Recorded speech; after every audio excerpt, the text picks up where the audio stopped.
mark another significant milestone in the journey of the Port of Lamu with the arrival of the 3 state-of-the-art super post-Panamax ship-to-shore cranes, country cranes. These cutting-edge cranes, equipped with advanced technology and capabilities, will revolutionize our operations and position the port as a global maritime hub. The procurement of these cranes costed the authority $31.4 million. This underscores our commitment in managing our premier ports, including the Port of Mombasa and the Port of Lamu. These ports serve as a vital gateway for regional and international trade, connecting our nation to the global economy.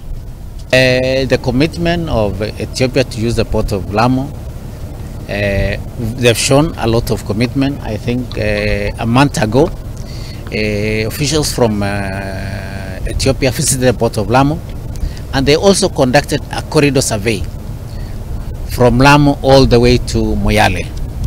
And I also personally conducted a road survey with my chairman also, from here all the way to Moyale. And I can say that the corridor is okay. We are telling also the business community is to brace themselves to use this Port of Lamu. And as we stand here today also, we've received a lot of inquiries from shipping lines who are major clients in terms on the wish to operationalize this Port of Lamu, dedicating it as a major transshipment hub. And with this equipment here, it will be able to assist the shipping lines with the challenges that we have in the Red Sea.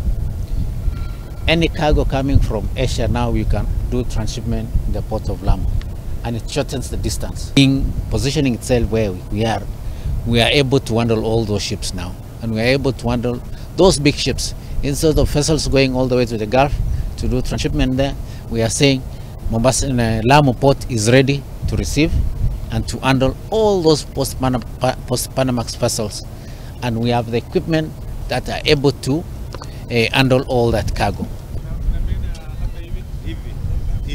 Anare uto igira ginya koria